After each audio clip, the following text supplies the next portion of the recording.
Please join me in welcoming to the stage Rubi from Brigham Young University.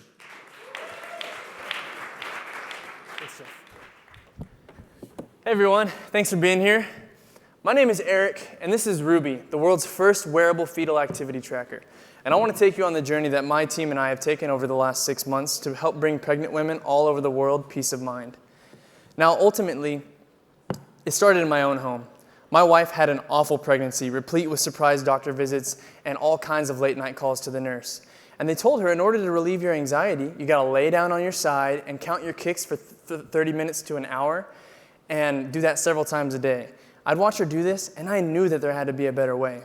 To put this in perspective, sudden infant death syndrome, or SIDS, afflicts 1 out of every 2,000 children in the United States, and parents spend hundreds of dollars to prevent that each year, while stillbirth is more than 10 times that rate at 1 out of 160 pregnancies being afflicted. And so that led me to my first assumption, that anxious mothers want peace of mind, and the way that they're going to find that is through an at-home ultrasound system. And so I went out to the canvas, and I set up my assumptions, and I went out to test. And I quickly found that anxiety in pregnant women is extremely high, while confidence in their ability to track is far too low. And when I presented the idea for the at-home ultrasound system to them, they hated it. It was the worst thing ever. Not only are they inundated with all kinds of negative buzz, but even their doctors tell them, please do not have more than 2 ultrasounds during your pregnancy. It can be dangerous for the baby. Luckily, all these surveys and interviews did help me figure out exactly what the pain points were that my customers were looking to solve. And in order, they're looking for peace of mind that their baby is developing and moving okay. Number 2 was convenience. They don't want to have to be counting their kicks all day. And third is they'd love to reduce that stillbirth rate around the world. So we nailed our customer segments, but our value proposition still needed some work. And that's when I met Dr. Anton Bowden, and I made my first major pivot. Now, he's been working in the last decade for this special type of nanomaterial that's capable of tracking kick count, heart rate, and fetal position. So instead of using this ultrasound type model, we would transition to a more wearable model. So the product, it's like a fetal Fitbit, which uses that patented nanotechnology in a maternity band-like design to keep track of all the relevant aspects of fetal movement, and all that information is sent via Bluetooth to mom's app so that she can know just how active her baby is all the time. But this was completely unvalidated, so we had to set up a new assumption on the canvas and go out to test. 231 surveys and 36 interviews later, we found consistent results for anxiety and lack of confidence, and when we introduced the new idea for them, they loved it. Not only were they positive about it, but on all the pain points, they indicated that our product knocked it out of the park. And our data suggests that we're able to predict and prevent stillbirth at an extremely high rate. And so we nailed down our customer segments even more, and we validated our unique value proposition. This took us $0 in about 3 weeks. The next thing that we had to do was, of course, figure out our key resources. Most people wonder about patents and FDA. Well, we have 2 that are currently pending in terms of patents. And the FDA, Anton was just so convinced that we weren't going to have to get any approval because we weren't diagnosing anything. But I wasn't quite convinced. So I went out and I met with a whole bunch of medical device specialists and lawyers, and they told me that I have to be so extremely careful with the claims that we make in our product, and that the engineers said that since there's electrical components included in the band, that we might need the Class 2 510K approval. And so that was a huge problem for us. But we did a little bit more research, we interfaced with these engineers, and we found out a way to work around that. Instead of using, this is our second major pivot, instead of using words like monitor, health, and vitals, we would transition to using words like tracker, activity, and movement. And for the electrical components, we had to insulate all of our wiring away from the band, and so we found this really cool conductive thread, and most people wonder if that messes with our development. But it was actually an improvement. It made things a lot more practical, and it actually looks pretty sweet, the newest product. So while that could have been a huge linchpin for our product, we were able to overcome that and move on. And we almost spent $0, just took some guys out to lunch, and it only took us 4 weeks. The next thing was our channels. We assumed that we would be able to generate some hype on social media and sell on our website. And so we went out and tested 301 people in 15 surveys, and we found that social media was the preferred channel that people wished to come in contact with our brand, specifically Facebook and Instagram. So we went out and we talked to all these Facebook pages, and we have 15 who are currently on board. I actually just talked to one this morning, and I think we're going to have our 16th. And then we have 17 more who are currently looking to sign paperwork to do the adverts for our first launch. We also spoke with several nonprofit groups who are looking to get our product into the developing world where the stillbirth rate is at nearly 60% of all pregnancies. Then we did our beta launch. We went to one mommy support page that had about 180 members on it, and in 26 minutes of announcing our beta test launch, we had nearly 100 women sign up for it. So we felt that our channels were definitely validated. This took us $0 in about 6 weeks. Next was our customer relationships. Our surveys indicated that women wanted to interface with us pretty frequently online, and they wanted an app. But we found out in our beta launch, and this just blindsided me, that women are 4 times as likely to click on posts from other women rather than men. And so we learned pretty quickly that boys are smelly and that girls are going to do all of our selling. And so next was and this is my favorite part of the entire business. When we were talking with these nonprofit groups, we hatched this cool idea for a cause-related model, where when you're done using the band, you get to send it back to us so that we'll refurbish it and send it to a woman in the developing world. This was completely unvalidated though, so we had to go test it. Luckily, when we introduced this idea to these women, they loved it even more than the initial value proposition. And they were also telling us different things that we could do. They wanted to receive a picture of the baby and the mom and everything that happened as a success. So even after they were done using the band, they'd be able to interface with our brand for years to come. And so not only were we able to validate our customer relationships, but we found this new cause-related aspect that added an entirely new dimension of value to our entire proposition. And this took $300 in about 3 weeks. Next was our key activities, and there's 3. The first was, can we build these things? Well, Anton spent 8 years on this thing, and he knows all the components and sourcing necessary to make it happen in an economical way. Next was whether or not our app could actually work and integrate with our hardware. And we have an Arduino communicating with our app and sending the packets right now. And our front-end design is done with dev shops bidding on the final product as we speak. And finally, we're going to do an Indiegogo crowdfunding campaign to build awareness and hype. So 2 questions arise. Can we perform, and will it actually work? We've chosen an accelerator that has consistently earned over $100,000 per launch. But whether or not it'll work for us, we're not sure. That remains to be validated. But we did feel comfortable moving forward. So then we hit a snag after that $3,600. We had this critical item issue. Now our components include the following. We have sensors, a band, conductive thread, and circuitry and housing. And all the non-sensing aspects of that have many suppliers and no significant threats. But the sensors only had one firm that was able to sell us these nanoparticles, and they didn't really know us, so there was a significant bottleneck there.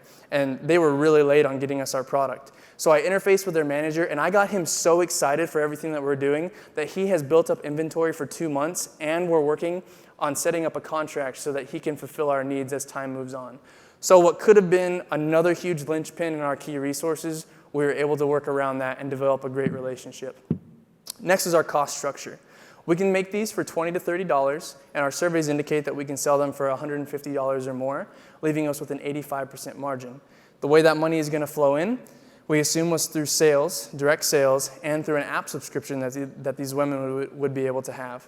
So if you'll recall, our surveys indicated that they would pay a lot, but some were willing to pay upwards of $500 for just a prototype because their anxiety was so high about their baby. In terms of our app assumption, we figured that they would pay for it. But when we A/B tested selling it to them, downloading the app for free or downloading it for a price, downloading it for a price was actually a high indicator that they didn't want to spend the whole money. And so we had to scrap that entirely. So while we knew that they would buy our product, we knew that offering the app for sale would be a huge mistake. We are currently experimenting with a rental model as well, and Procter & Gamble has expressed interest in buying the data that we're collecting about these women. So this took $0 in about 2 to 3 weeks. Finally, our key partners. We've validated many over the last 6 months. Our suppliers are locked down. We have a rock-solid crowdfunding accelerator. We have 50 influencers on board, 34 midwives, 13 doctors, $100,000 in investments, and we're currently working to interface with clothing brands so that we can have them offer a sensing tech line that we can back and power. We're also looking to get our second National Science Foundation grant on the project in order to do some more R&D. And so as you can see, it's been quite the journey. Over the last 6 months, we've spent just under $4,000, and we've talked to over 1,200 people and have 96 reservations right now on the shelf. And so even though everything seems to have gone pretty well, there's been some disasters along the way that we've had to overcome through creativity and innovation, and a lot of it was just dumb luck that we were able to succeed. But we've been able to come through on the other side with a great business model that we're looking to launch with at the end of this year. And so we're excited to move forward. This is Rubi, and we want to bring peace of mind to pregnant women all over the world. Thank you so much.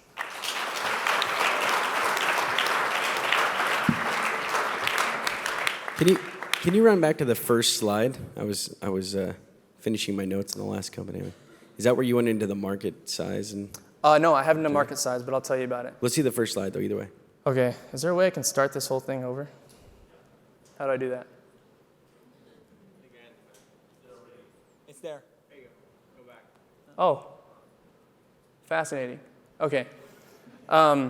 So in terms of market size, there are 4 million pregnant women at any given time in the United States alone. There's 17 million in China, where we're pursuing a patent right now. There's 2.6 in Europe as well. Yeah.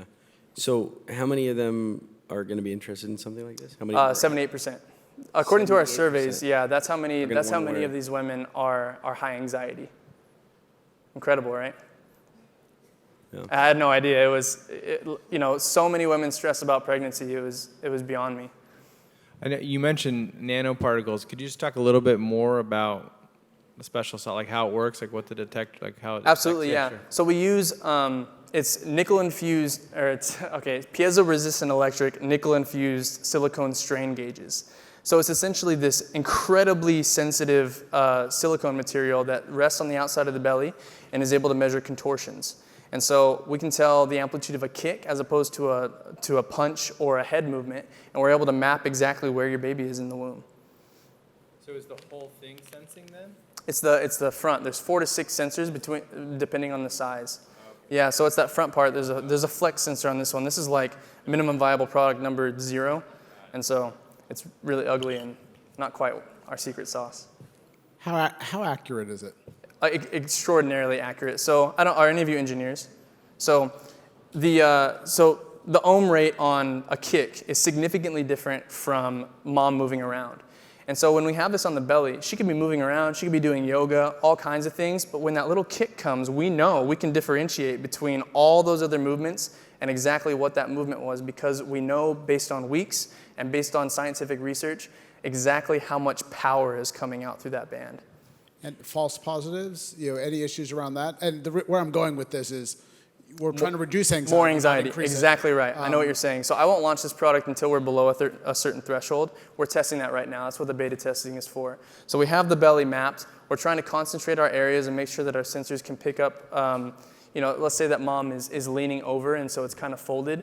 We want to make sure that our sensors are able to get in there and track where it's most important to track those kicks. And so the false positive rate is kind of variable depending on the size of the belly, and it's variable depending on each woman. And so we're trying to figure out right now what we need to do with the sensor configuration in order to reduce those false positives. But like I was saying before, we're incredibly accurate with how we can track a kick. So I'm going to talk about channels a little bit. So you said Sure. social media, which isn't a channel, it's a marketing vehicle, right? Sure. Yeah. So direct to consumer. So off of our website, e-commerce. Yeah, we've experimented with retail. We've talked with Mary Pickering and Jeff Strong from Procter & Gamble, and they say that once you're ready to ship 100,000 units, we can put you in a Target and Babies R Us in like 5 minutes. It'll be one pitch, and you'll be golden. We're also experimenting with Amazon as well. So are there other people doing similar things? So Bloom Life has a contraction monitor, and I know that Owlet is actually trying to work on something like this, but we're miles ahead of them. There was one failed Kickstarter. It was a really ugly device, and it didn't work very well. But other than that, there's no competition around our space. And then I would imagine that not directly, but indirectly, perhaps at least doctors like OBGYN. Absolutely. What's going on? I can't give it to them until we have our 510K. They won't take non-FDA. No, I understand, but have you talked to anybody to Absolutely, get their feedback? yeah. What's their feedback? Right, so we have 13 doctors who want our patients. So one of the first doctors I ever talked to had a stillbirth at 39 weeks, and he was actually mad. He stood up. Why didn't you walk into my office a week ago? I could have prevented this if you had this on one of my patients. And so the doctors love it. They bring up the same thing about the false positives, and that's why they want to help us test it to make sure that it's not causing more anxiety for their patients. So they'd rather have a controlled environment where they're able to figure out how often those false positives come and kind of how the data is presented to the women, because they know their patients the best. But they love it so far.